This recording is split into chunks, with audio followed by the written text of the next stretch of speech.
me. It does.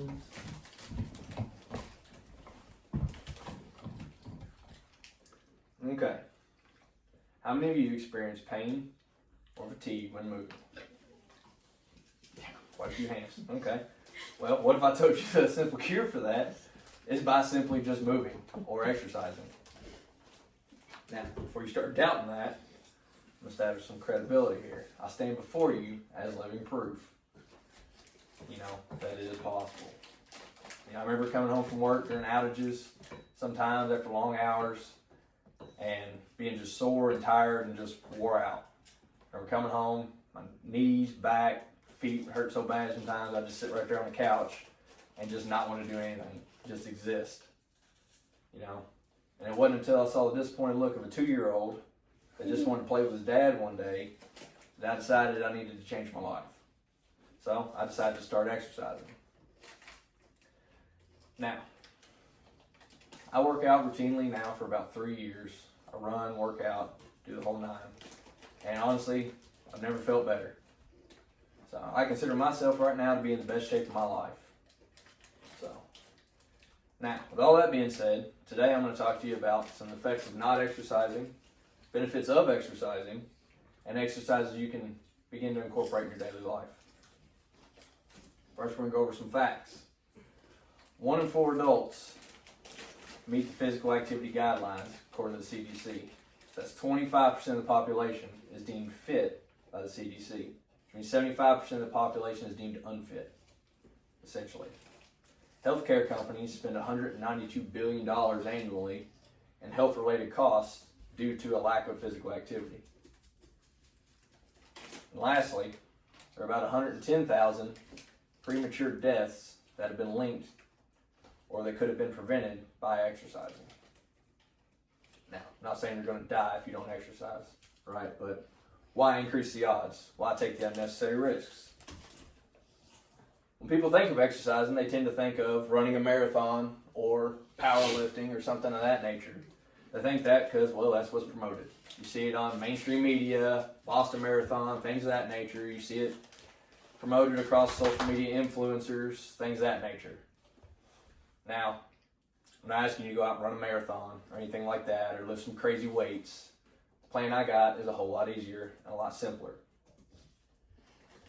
The plan I have utilizes moderate intensity strength exercises with resistance training and low impact cardiovascular exercises to help improve your strength and flexibility. Sarah Klein also notes this in her article, Exercises to Relieve Joint Pain, which was published by Harvard Health Publishing. Some of these simple exercises include the row machine. You can do resistance band training, mild forms of yoga, or simply walking with a purpose. All of these can help improve your muscle health, and help decrease joint stiffness. Now, a big problem with joint stiffness is some people just kind of misunderstand it when they experience it. When people experience stiffness or muscle pain, their natural instinct is to quit doing whatever they're doing and slow down. And actually this can help aid in the severity of the problem. Because a lot of times when you quit moving, the joint is no longer able to naturally lubricate itself, which can usually lead to further damaging the joint. Now, improving stiffness is not the only benefit of exercising. Some other benefits of exercising in children, for example, you'll see immediate improvements in academic performance, attention, and memory improvements. Some long-term effects you'll see will be competence and social skills if they play sports. Some immediate benefits you'll see in adults will be sleep quality right off the bat. Some exercise can also help reduce stress and blood pressure. Some long-term improvements you'll see would be cognitive function and quality of life. Some long-term effects of that could be reduced depression and reduced heart disease, or reduced chances of heart disease. Now, I know everybody's time is precious, right? We don't always have the time of the day to squeeze in exercising. So, a lot of people say, I just don't have the time, right, throughout the day. But what if I told you you're wrong? What if I told you you do have the time, you're just not using it wisely? I want you to reflect on your day-to-day activities and try to think of all the 2 minutes here, the 3 minutes there. You maybe sit around, or you maybe scroll on the phone or sit on the couch, just doing nothing, wasting time. I bet you can come up with about 30 to 60 minutes each day of wasted time that you could be using for exercise. Now, 30 to 60 minutes is a big commitment. Some people don't feel like exercising for 30 to 60 minutes, and I get it.